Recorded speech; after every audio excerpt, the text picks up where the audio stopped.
Hi, I'm Pratim Ranjan Bose, and you are watching Podcast with Pratim, presented by Iravati Research and Communication Center, or IRCC.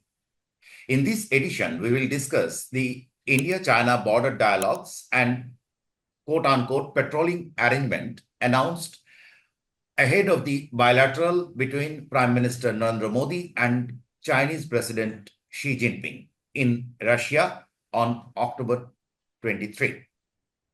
I have with me retired Brigadier Niladri Shankar Mukherjee. He is the Secretary and Executive Director of the Kolkata-based think tank, CENERS-K.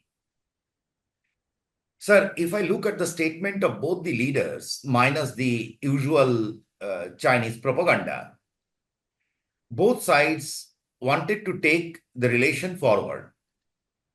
To do that, both sides need to create a border dispute settlement mechanism.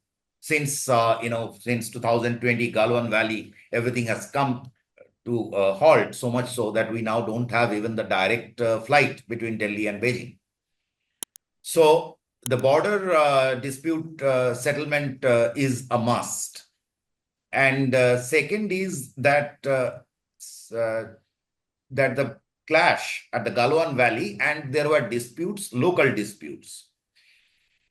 So with respect to that, would you please explain the prevailing situation on ground on both these points? Thank you. Thank you, Mr. Bose, for having me on your podcast. And good evening to your viewers. The recent developments that have taken place where on the sidelines of BRICS meeting, both the Mr. Modi as well as Xi Jinping both met. And before that, the External Affairs Secretary had already announced that there had been an agreement that has been reached insofar as the dispute was concerned on the LAC in eastern Ladakh, especially in the area of Demchok and Dipsang. Now, let me just give you a little background that these were areas where the Indian patrols were not being allowed to go to the points which they were going to prior to May 2000, where the Chinese were not stopping them. They had advanced into this area and were not allowing the Indian patrols to go to their usual areas, and therefore the dispute.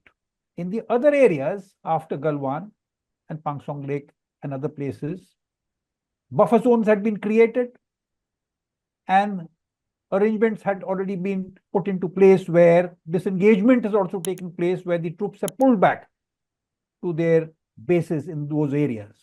But here, there was eyeball to eyeball confrontation carrying on.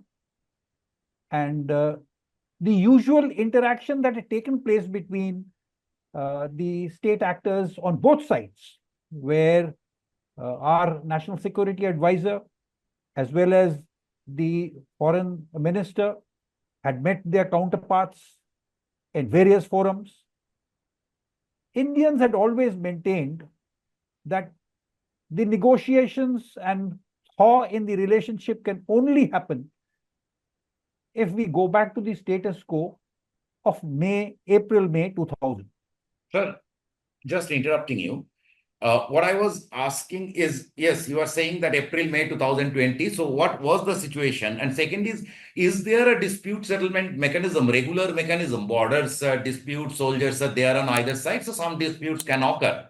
But do we have that mechanism? Because with China, because it is always this, the border is always disputed, and for years we hear about this Chinese policy of taking some land, always inching ahead. Mr. Bose, there have been a number of agreements, and these protocols are very much in place, where the mechanism exists, how patrolling will take place, what will happen if confrontation takes place between two patrols, what are the weapons that they need to carry, how will they conduct themselves as a patrol. Everything has been laid down. It is that the Chinese have not adhered to those agreements, and they were continuously not only violating those agreements, but doing salami slicing, carrying on construction, provocative movements of large number of body of troops were coming up to the border. And this was in violation of all the agreements that we had made with them. And that was the reason why Galwan happened. Therefore, it is not a question of the mechanism not being in place. Even to the extent that local commanders were supposed to be meeting to de-escalate a situation when confronted with a volatile situation, all that mechanisms were in place. Unfortunately, the Chinese were never, and they were always going one step beyond the agreements and violating it. And whenever we used to raise these problems, it sort of never bothered them. They continued to do what they were doing. It was actually as a big bully that they were organizing themselves, and more troops were being positioned. Now, in the after Galwan, when they found that the kind of reactions that happened on the ground at that point of time, and thereafter, the situation became very serious. And the Chinese had built up a huge amount of forces there. They found that the Indians had also carried out a mirror deployment of equal amount of troops that had been pushed up to the forward areas, and they were also deployed. Now, at that point of time, there was a big argument that went on between both the parties of de-escalation, but the Indians stood their ground. They said, unless the status quo of 2020 was implemented on ground, there was no question of now withdrawing troops from here. Unless that happened, things will not move forward. For the last 5 years, approximately 21 rounds of negotiations have taken place between military commanders on both sides. Number of occasions, the foreign diplomats on both sides have also interacted with each other, and no breakthrough was reached. Now, in this particular area, there was this BRICS meeting which was coming up. So it was an occasion where here I have just to complement your point. The BRICS meeting came, and we saw that the Chinese foreign ministry first. I think it was on 21st. The media reported about Indian foreign ministry saying that some breakthrough has been achieved, and the next day on 22nd there was Chinese foreign ministry endorsed. I quote, at present, the two sides have reached a solution to the relevant issues, which China views positively. It is just said relevant issues, so no details. And the next day, that is October 23, I think Army Chief General Upendra Dwivedi was giving some lecture. So there he said, I quote, that we want to go back to the status quo of April 2020. Thereafter, we will be looking at disengagement, de-escalation, and normal management of line of actual control. As of now, we are trying to restore the trust. So the emphasis is on the word trust.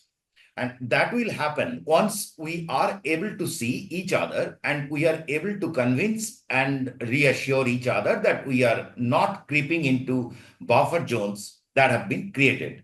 So here is a clear background that the Army Chief has pointed out about that, to a layman, that it is coming after the foreign ministry of either side have spoken. So the Army Chief has said that we have to go by whatever happens on ground, and the emphasis on the word trust. So over to you. How difficult it would be to implement, knowing that... Mr. Bose, I'll just, you have absolutely brought me to that place. So I must fill you up on the gap.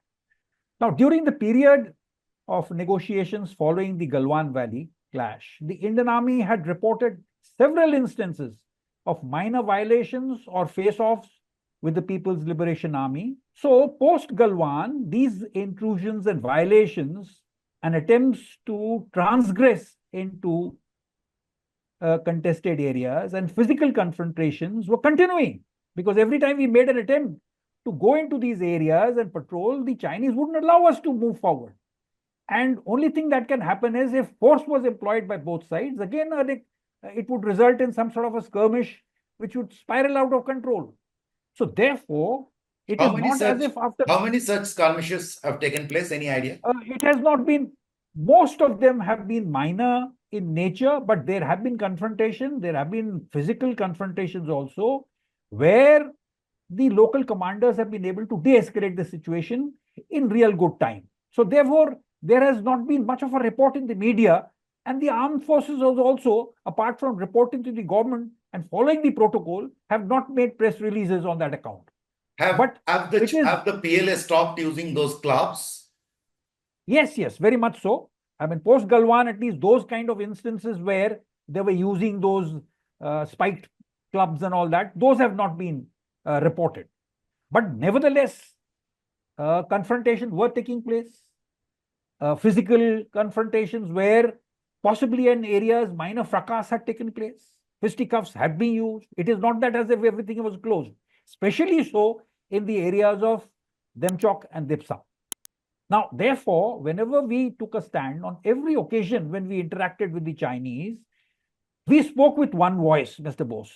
We said, unless the status quo was restored, we couldn't go forward and resume the dialogue for making sure that the relationship was taken forward.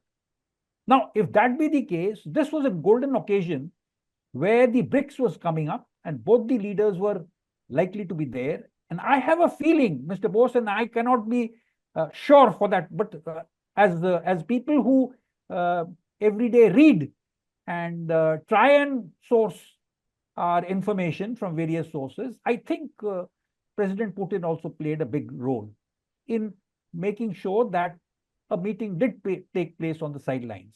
But to do that, both sides, remember, both sides have their domestic lobbies where they have to placate as to why this meeting was taking place.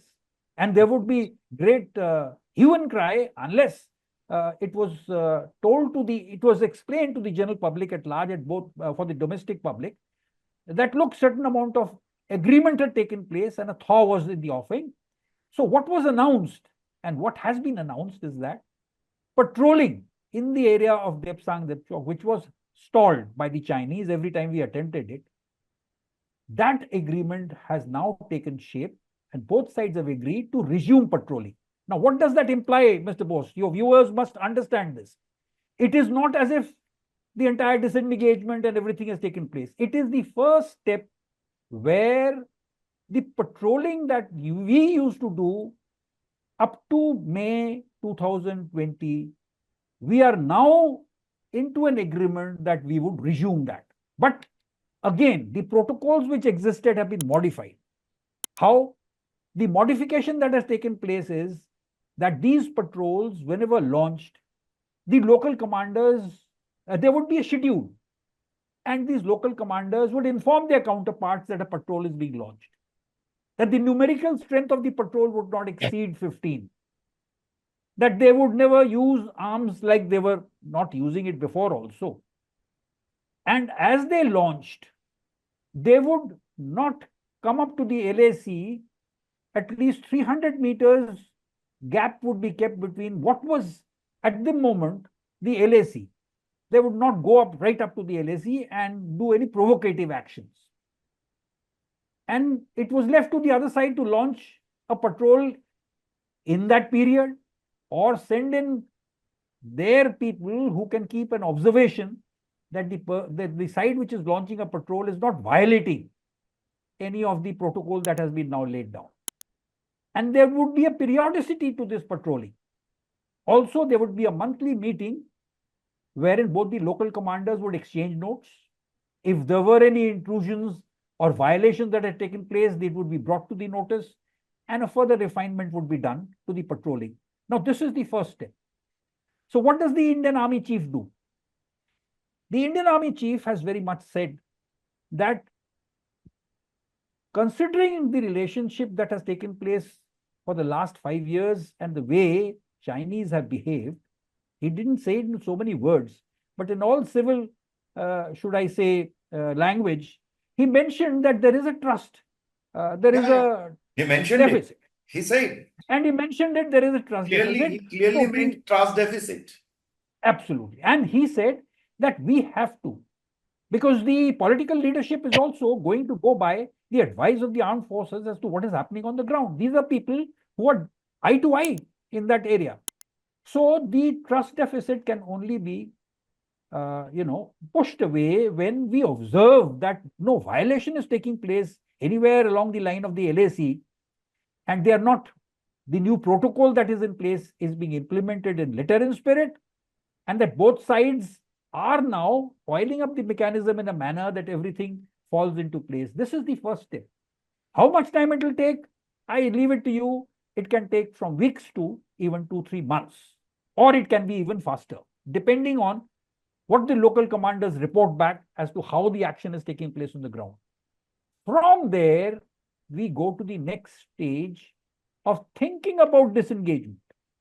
Now, I would like to tell your viewers two things which I perceive as an analyst.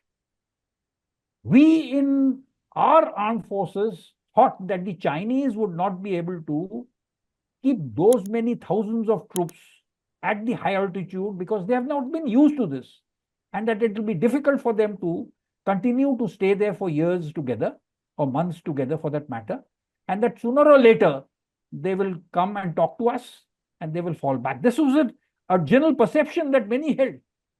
But the Chinese proved otherwise. They've been there for the last 4 years. And they have brought up their troops. They've done immense amount of construction work. They have also well-oiled their supply chains. And they have brought in light tanks. They have brought in artillery. They have done up their helipads. So they were also doing everything possible that if there was a skirmish which went on to a limited war, and they would be well prepared. Similarly, on our side, we did exactly the same thing. But we had an advantage.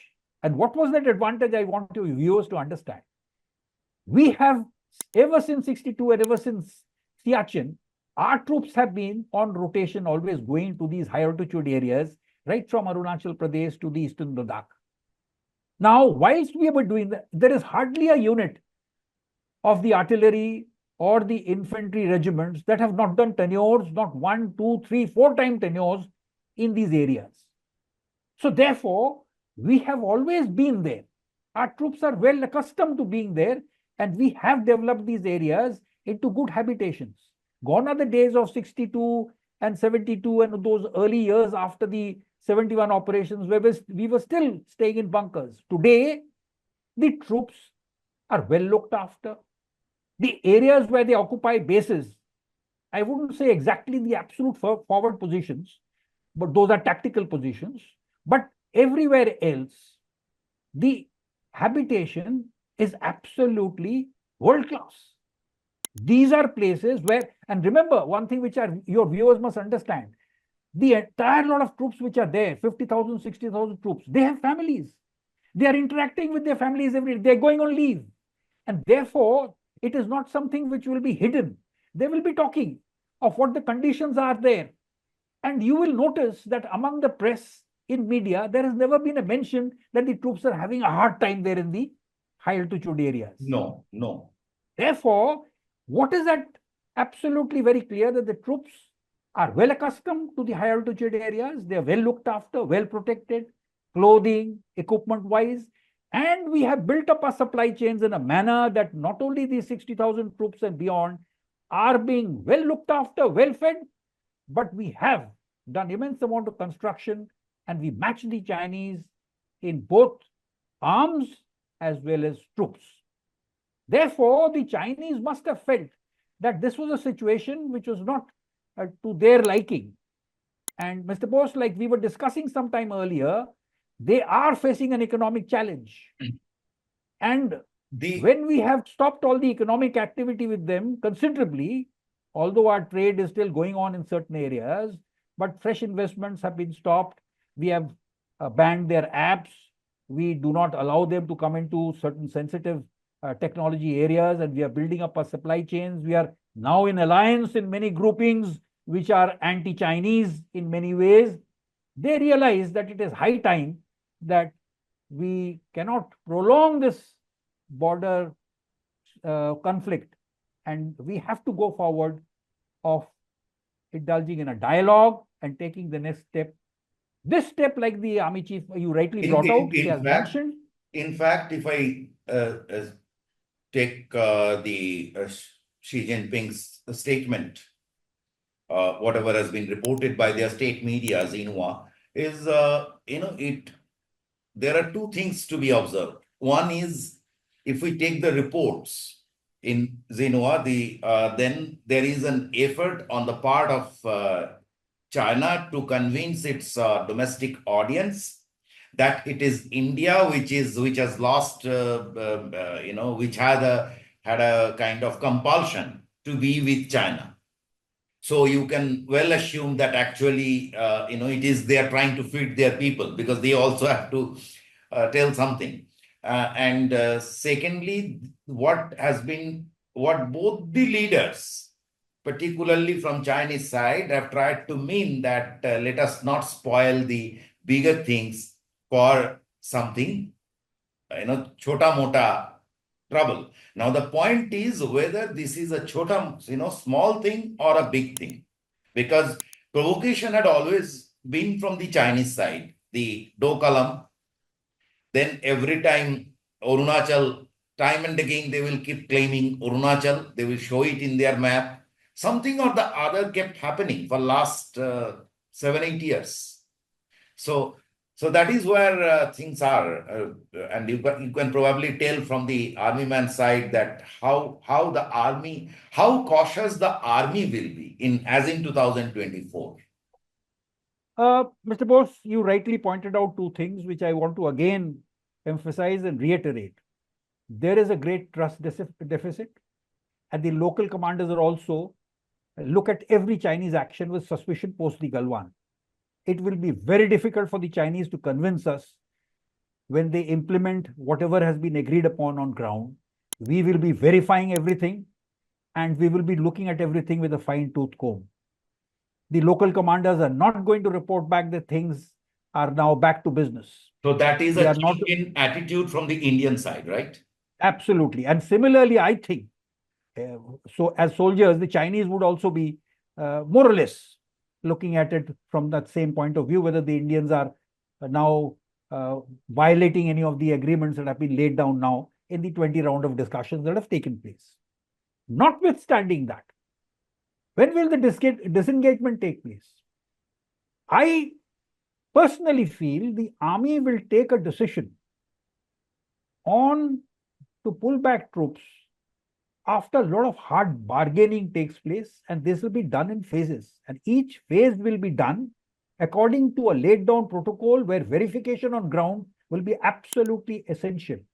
Satellite imagery will be analyzed, patrols will go onto the ground, drones will take pictures, all kinds of signal equipment will be brought into field, signal intelligence and other electronic intelligence of all kinds will be analyzed.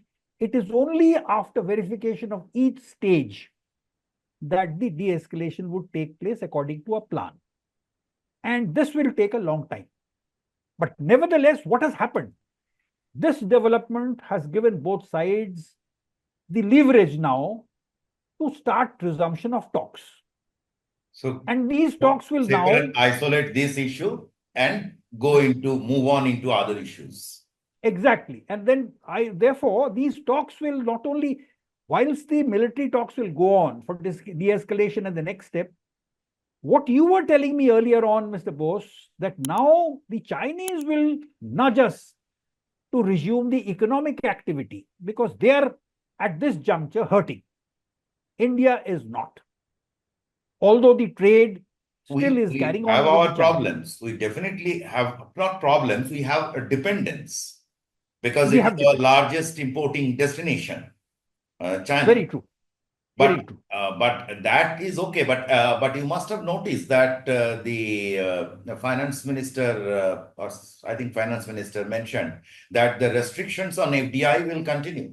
So there will be monitoring on Chinese FDI. Not everything is going to be approved. She has made a categorical statement that we will look at what investments in which areas. She has said it in American soil. I Just have the a other day question she to you, sir. mentioned. It just came to my mind. Uh, I mean, it's a laymanish question. Do you think that actually Galwan has given us a lot of opportunity? We were preparing a lot of grounds over there, infrastructure building was happening. But probably the 2017 Dokalam, then 2020 Galwan particularly, these two must have helped to give us that big push and infrastructurally, both in terms of deployment of your machines, a lot of things, including the air bases, etc. So a lot of preparedness, a lot of preparations we have made on ground. So whenever we de-escalate, it doesn't mean that we are going back to the same old era that leave it to the almighty kind of stuff. It's not. Absolutely, absolutely. And I'd like your viewers to also understand one thing, Mr. Bose, that in the present environment of warfare, it is not a question of who's a huge super bully or a superpower and who's a small nation. You can't roughshod ride over a small nation. The example of the US and Vietnam is already there as part of history that we all study. So even if today the Chinese uh, military budget is something to the tune of $270 billion and ours is just about $80 billion, notwithstanding they have the largest navy in the world, one thing is very clear: when armies go to war between nations, the national mood, the determination, and should I say the staying power of nations decides to a large extent how the war will take its course. Look at what Russia and Ukraine is going through. And therefore, the Chinese must have realized, notwithstanding the fact there is a great gap in military strength between both the countries, should they escalate the war, both are super nuclear No, no, powers. no, no, no. So The both, the the meeting is the perfect example that about positivity in the air. It's an yes, that extremely is one thing. positive But development. Chinese must have also calculated. What I'm trying to say is Chinese must have also calculated that if there is a skirmish or the skirmish goes into a kind of a localized even war where artillery and air force come into play also, it will not be an easy thing, and therefore there will hardly be any capture of ground. It will be a slugfest where both sides will heavily lose soldiers. Therefore, the Chinese realize that it is better to toe the Modi's line of having a dialogue and negotiation. Both sides realize there is a dispute. One more thing, if you permit me, Mr. Bose, I'd like your viewers to understand. Even my civilian colleagues sometimes argue that we have ceded ground to the Chinese. Remember, I always tell them that as much as we claim territory, they are also claiming territory. And therefore, when we create a buffer zone, and everybody shouts that we have not been allowed to go to our own areas which we were going to before. Remember, the Chinese have also to tell their domestic, uh, I mean, public that look, we are not able to go to the areas where we were going before. So therefore, these buffer zones have been created where both sides, because of their claim lines, are now, you can say they are in equal kind of a situation where both sides have either lost out or both sides have not lost out. But a buffer zone has been created only with the idea that these skirmishes don't take place anymore, these salami slicings do not take place anymore. So to that extent, to say that we were patrolling up to a particular area, now there is a buffer zone, we can't go up to that area. Remember, the Chinese is also undergoing the same kind of a public opinion there in their country. So this must be clearly understood. I I think the therefore would like to. Chinese have a lot at stake because they kept claiming Arunachal is South China, that is there, that is there. So, at the end of the day, I think the national egos are coming at clash. More than the land, it is actually the national ego. India was seen post 1962 that it is a succumbing power, but probably Galwan gave it an opportunity to assert its position. That so. You see, uh, the Chinese, Mr. Bose, have always claimed that why should we accept what the British has laid down? And It was up to you and us to decide as to which is the international border. And we will do so by negotiations and dialogue. When they found this was going nowhere in the last so many decades, they tried this salami slicing and they kept on. And right through, consistently, That they do they with kept on almost with their every claims. neighbor. Almost every Yes. neighbor. And they kept on with their claims. Similarly, the Indians have stood fast. We have also, post 62, have said that, okay, we are okay with negotiations and dialogue, but we will not allow till such time the dialogue and the maps are traded and a line has been drawn on the ground and then negotiations take place sector by sector. We will not allow you to do this salami slicing and provocative actions that you do. So therefore, I think as a first step, Mr. Bose, your viewers must realize this is a very good step that has taken place. Right. If it is implemented on ground, both sides will gain. Not only that, if it is absolutely implemented on ground and both sides' trust deficit is reduced to a large extent, the first steps, baby steps can be taken for de-escalation. I personally feel, having served in those areas, mind you, we are at an advantage at the moment because of the way we have deployed our troops, the way we have built up our supply chains, the way we have stocked up. And remember, the Chinese for once found that even they know our supply lines wherever we have problems, but they have seen that in these last so many years, we never had a problem with stocking. So they realize that immense amount of development work has taken place and that supply lines along those roads and by air is absolutely properly and well oiled. I think the biggest thing, sir, that it is very clear from, after 5 years, the two leaders met. Two, one is power, now established power. Other one, India is a rising power. And the biggest nations in terms of population. And it's an extremely good thing that that has happened. The two leaders are talking and they are putting emphasis on economy. So, which in a sense is de-escalation of tension on the border. Absolutely, Mr. Bose, you've hit the nail on the head.